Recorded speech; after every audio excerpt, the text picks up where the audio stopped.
She said she was tired every night for months. No kisses, no touches, just excuses. Not tonight, Michael. I have a headache. She used to pull me in after work, wrap her arms around my chest, and say, "You smell like engine oil and stress, but I missed you." That stopped 4 months ago. Now she barely looked at me. She'd flinch when I touched her shoulder, sleep in the guest room, claim she was working late. Again. I didn't ask questions. I watched and waited. The silence between us grew louder than any fight. Then one evening she came home glowing. She was humming, smiling, cooking.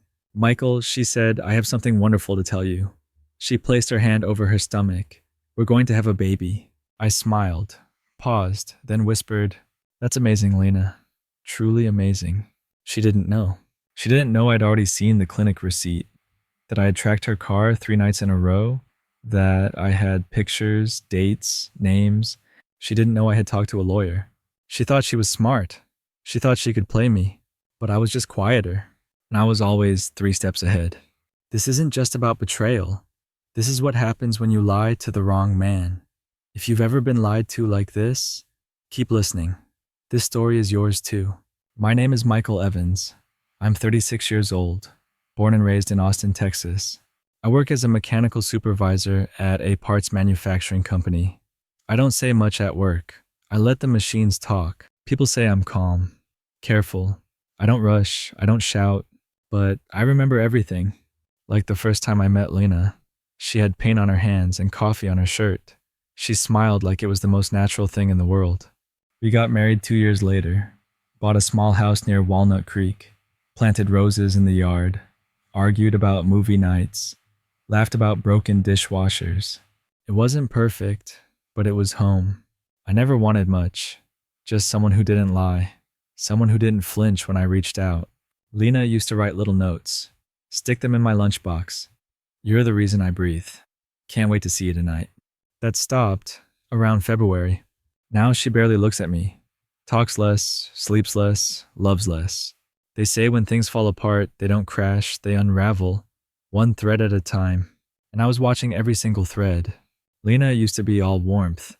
She'd hum while brushing her teeth, dance barefoot in the kitchen, turn everyday things into small celebrations. She had a laugh that cracked like sunlight through blinds, and eyes that didn't flinch from anything. That's the woman I married. But somewhere along the way, she vanished. It didn't happen overnight. It started with small things. She stopped texting back during lunch, stopped wearing the necklace I bought for our anniversary, started locking her phone, started smiling less. When I asked if everything was okay, she'd smile, but not with her eyes. "I'm just tired, Michael. Work's been rough." She said it so often I could hear it even when she wasn't speaking. She used to touch me without thinking, a hand on my chest as she passed, a kiss on the neck when I wasn't expecting it. Now if I reached for her, she'd pull away. "Not now. I'm exhausted. I have a meeting early. Maybe tomorrow." 3 months of maybe tomorrow. And every night she slipped further out of reach. But I didn't chase. I watched. Because love doesn't vanish without reason, and trust doesn't die without help. She said she was just tired. But tired people don't hum when they think they're alone. Tired people don't glow. Something was happening, and I was going to find out exactly what it was. We weren't always like this. There was a time when Lena was the softest place in my life, and I was hers. She used to wait at the door when I came home, no matter how late, even in pajamas, barefoot, smiling like the day started when I walked in. We made pancakes at midnight, took road trips without plans, left sticky notes on mirrors just to say, "Still choosing you." I remember the night we painted the living room. We argued over paint swatches, spilled blue on the carpet, then danced to a song neither of us liked. That was us, messy, loud, alive. Then slowly, the silence came. No more dancing, no more sticky notes, just cold dinners and colder beds. At first I blamed work, deadlines, stress, life. But love doesn't fade like that. Not if it's real. She stopped asking about my day, stopped noticing when I shaved, forgot how I like my coffee. It wasn't hate. It wasn't anger. It was worse. It was indifference. And indifference is where betrayal begins. I looked at her across the table one night. Same face. Same woman, but it felt like I was dining with a stranger. That's when I knew something inside her had already left, and I was the only one still pretending to stay. The first thing I noticed was her perfume. It wasn't the scent I bought her last Christmas. It was sweeter, sharper, something new. Then came the late nights. Work's running late. Client dinner, just a few emails to finish. But her job doesn't do client dinners. And her emails never used to come with lipstick. One evening I looked at her phone, face down, always. Even when charging. She used to leave it everywhere, unlocked, unbothered. Now it was like that phone held a piece of her I wasn't allowed to touch anymore. She started dressing different. Tighter blouses, more makeup, shoes she used to say hurt her feet. Once she came home laughing at something on her phone. I asked what was funny. She paused. Just a meme from Sophia. But I knew Sophia's kind of humor. This wasn't it. At dinner, she stared past me, chewed slowly, smiled like I was a polite guest. And her hugs, they got shorter. That's how it begins, isn't it? Not with yelling, not with a bang, but with the little things, small cracks no one else sees, except the one watching closely. And I was watching every change, every silence, every lie wrapped in a smile, because love might be blind. But betrayal sharpens your vision. Not tonight, Michael. I'm just exhausted. The first time she said it, I understood. Work had been hectic. She looked drained. The second time, I believed her. Maybe she needed space. The third time, I started counting. 12 nights, then 20, then 63. 3 months. No touch, no kiss, no intimacy. Just cold sheets and colder silence. She moved to the guest room after week 4. You snore too much, she said. Funny. She used to say my snoring made her feel safe. Like I was still there, still real. Now it was an excuse. Another layer of distance. I offered to plan a weekend getaway. Just us. She smiled, shook her head. Too tired. Maybe next month. I booked the trip anyway. She canceled it the day before. Said her boss scheduled a last-minute training. Her boss doesn't work weekends. I asked if she was okay. She nodded too fast. Just stress. Maybe I need vitamins. Vitamins don't make you flinch when your husband enters the room. Vitamins don't erase affection. Vitamins don't lie. The same excuses, the same rhythm. Like a script. Like she practiced it. And maybe she had. Because the more she repeated it, the less it sounded like tiredness. And the more it sounded like guilt. I didn't push. I didn't beg. I just kept listening. And waiting. Because liars don't slip when pressured. They slip when they feel safe. It happened on a Wednesday. I came downstairs to make coffee. She was already in the bathroom. I heard it, the sound you never mistake. Violent. Raw. She was throwing up. I knocked. Lena, you okay? Silence. Then the toilet flushed. Faucet ran. Footsteps. She opened the door too fast. Must have been that Thai food. We had eaten the same meal. I felt fine. She walked past me, already dressed. I have to get in early. Big audit today. But her office doesn't open before 8. It was 6:15. She grabbed her purse, didn't look back. Didn't kiss me goodbye. Just gone. I stood in the hallway staring at the closed door. The smell of her perfume still in the air. I opened the trash. There was a ginger candy wrapper inside. She hates ginger. Or used to. Then it hit me. No coffee, no wine, no soft cheeses. And she'd started sleeping deeply, too deeply. I remember the time she protected her stomach when I reached over the couch. She flinched. Pulled back like I touched something sacred. I didn't say a word.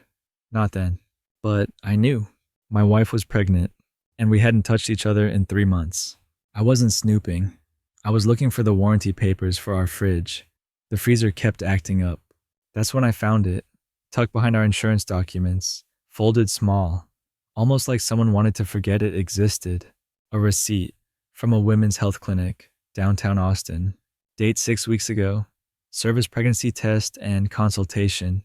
Result positive. I sat on the edge of our bed, holding that paper like it might burn through my skin. 6 weeks ago? That's when she started pulling away completely. That's when the headaches began. The guest room, the work stress, the ginger candies, everything snapped into place. I didn't scream, didn't cry, didn't confront. I just sat there staring at the ceiling, feeling everything collapse quietly. She wasn't just lying to me. She was building a story, a plan, one where I was the loyal husband, raising another man's child, and smiling while doing it. But what she didn't know was that I had no intention of playing along. I placed the receipt back exactly where I found it, folded, hidden. She'd think she was still in control, and I'd let her think that, because some traps only work if the mouse thinks it's safe. And Lena, she was walking straight into mine. That evening, she brought home Chinese takeout, orange chicken, my favorite. She smiled. "You had a long day. Let me take care of dinner." It was the first time she cooked or pretended to for weeks. I played my part, sat down, ate, nodded at the right moments. When she asked about work, I gave her stories, little jokes, harmless complaints. She laughed, too loud, too rehearsed. I could see the tension under her smile. She was watching me watch her, trying to read my face, trying to see if I knew. I didn't give her anything. I told her she looked good, asked if she wanted to watch something. She curled up next to me on the couch, like we were 17 again. "I miss this," she said. I smiled, touched her hand. She flinched barely, but I caught it. "Just tired," she whispered. "Always tired." But that night I didn't press, didn't test her, because I needed her to believe everything was normal. I needed her relaxed, unaware. That's how traps work. Not with force, with quiet. Let the prey step in on their own. Let them settle. Let them feel safe. She thought she had me fooled. What she didn't know was that I already had everything I needed. Proof, motive, timeline. Now all I needed was patience. And Lena, she was about to learn exactly how patient I could be. 2 weeks after I found the receipt, I made my first move. Saturday morning, blue skies, coffee on the table. I looked at her across the kitchen. "Lena, I've been thinking." She glanced up from her eggs, fork halfway to her mouth. "Thinking about what you said, starting a family." The color drained from her face, subtle, but I saw it. She put the fork down slowly, like it might shatter. "Now, Michael, I thought we agreed to wait until my promotion." "What promotion?" She hesitated. "It's not official yet. My boss hinted." Her voice trailed off. I nodded, pretending to process. What she didn't know was her company has 12 employees. I'd already called. There is no promotion. There is no Mr. Allen. Just another lie. 6 months maybe, she added. 6 months. Right when the pregnancy would be visible. Right when the lie would be irreversible. "I don't want to wait anymore," I said. "We're not getting any younger." She stood up abruptly. Chair scraped the tile. "I need a shower. Shopping with Sophia today." "What time will you be back?" "Late." And just like that, she ran from the conversation, but not fast enough. Because that panic in her eyes, it told me everything. She wasn't ready for truth, only for illusion. And I was going to let her build it, one fake smile at a time. She told me she was going to visit her sister in Tucson. Elena said her marriage was falling apart. I nodded. The thing is, Lena doesn't have a sister named Elena. She has one sister, Maria, lives in Colorado, happily married, 3 kids. So I followed her, waited 10 minutes, grabbed my keys, kept 3 cars behind her on I-35, stayed low, sunglasses, baseball cap. She didn't go to Tucson. She turned east, toward Tempe.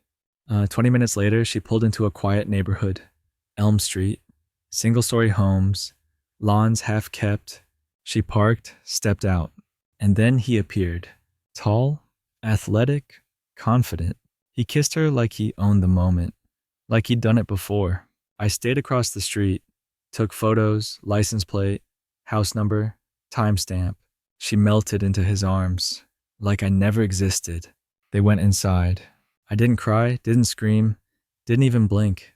I sat in my truck for 2 hours, thinking about how easy it was for her, how practiced, how clean. I looked down at the photos, Lena and the man I'd never met, planning a life together, inside my story. And that's when I decided they weren't just betraying me, they were underestimating me. She said she was driving to see her sister, Elena, in Tucson. Funny thing is, Lena doesn't have a sister named Elena. She has one, Patricia, married, living in Seattle. So I followed. Waited 10 minutes after she left, grabbed a ball cap, sunglasses, stayed 3 cars behind her on I-35. She didn't head south, didn't take the highway to Tucson. Instead, she turned into a quiet neighborhood in North Austin. Elm Street, cul-de-sac, one-story house with a red pickup in the driveway. Then he walked out. Tall, dark hair, t-shirt clinging to someone who wanted to be seen. He smiled when he saw her, walked straight up, kissed her in the driveway, like it was routine, like it was theirs. She didn't flinch. She didn't even look around. She leaned in, comfortable, at home. I parked across the street, took photos, license plate, timestamp, house number. They walked inside together, no hesitation. I didn't cry, didn't shake, didn't move, just sat there, watching the woman I married walk into another man's arms, carrying a child that wasn't mine. And all I felt was clarity, not rage, not heartbreak, just resolve. She chose her story. Now, it was my turn to write the ending. I went home that night, calm, too calm. Lena came in around 9:30, shopping bags in hand. Out-of-breath story about Elena's marriage falling apart. I nodded, listened, played the fool. Inside, the plan had already started. First stop attorney. Family law. Her name was Denise Harper. Mid-50s. Eyes like steel. She'd seen every lie a marriage can carry. I told her everything. The affair, the pregnancy, the lies. She listened, then said 7 words I'll never forget. You have more leverage than you think. She explained my rights, DNA, financial protection, strategic silence. Let her feel safe, Denise said. Then strike when you control the narrative. I took notes, opened a private bank account, moved half our savings legally. Then came the private investigator. His name was Rick Dalton. No nonsense, no judgment. I gave him everything: license plate, photos, times, addresses. His response? Give me a week. I'll bury him in paper.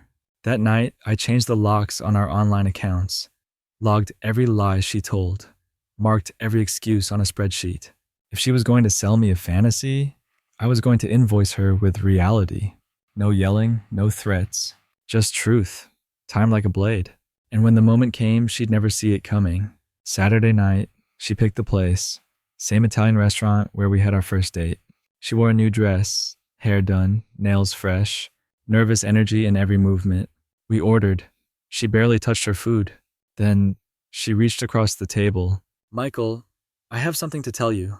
I leaned in, eyes soft, voice calm. What is it? She took a deep breath. We're having a baby. She smiled wide, waited for my reaction. I blinked, looked surprised. Are you serious? She nodded, hand over her stomach. 6 weeks. Doctor confirmed it yesterday. 6 weeks. Right on her made-up schedule. I reached into my jacket pocket, pulled out a manila envelope, placed it gently on the table. What's this? She asked. Open it. She hesitated, then peeled it open. Photos. Her and James, kissing, holding hands, standing outside his house. Her car parked there 3 nights in a row. Behind the photos printout of James's background, unemployed, multiple domestic complaints, owes child support. At the bottom, a signed DNA testing request. Her smile vanished. She dropped the envelope, hands trembling. Michael, I can explain. Explain how you're 6 weeks pregnant when we haven't touched each other in 3 months. The table went silent. Forks stopped clinking. Even the music faded. I know everything, Lena. The only question is, do you want this handled quietly or publicly? She didn't answer, because there was nothing left to say. The divorce was finalized in 17 days. Lena moved out the next morning. No fight, no apology, just silence. She took her clothes, her shoes, left the picture frames empty, like she had never been here. James. He called me once, said she told him we were separated. I hung up. The baby was born in May. She tried to block the paternity test, but as the legal husband, I had rights. Results came in 2 days later. Not mine. Never was. Lena cried when she found out I filed the results in court. Said I was cruel. But cruelty is lying for 6 months straight. James vanished 2 months later. Owed too much in back child support. Worn out for his arrest. Lena moved to a studio apartment in East Austin, working night shifts at a diner, raising a baby alone. She called me once, voice cracked. I made a mistake. I listened, then hung up again. I sold the house, bought a condo downtown, closer to the gym, closer to peace. I sleep better now. I trust slower, but I've learned something. The truth doesn't always roar. Sometimes it whispers, and that's enough to break a lie. People think revenge is loud, explosive, messy, but real revenge, the kind that leaves a mark, it's quiet. It's waking up alone in a bed you once shared and not missing the weight beside you. It's walking past the roses she planted, now dead from neglect and not watering them on purpose. It's knowing the truth, holding it, and letting it do the damage for you. I never yelled, never threw a plate, never sent a single angry text. I let her lie, let her twist her story, let her build her fantasy. And when the time was right, I showed her the truth. That was enough. Some call it cold, some call it cruel. I call it justice. And if there's one thing I've learned, it's that betrayal doesn't break you.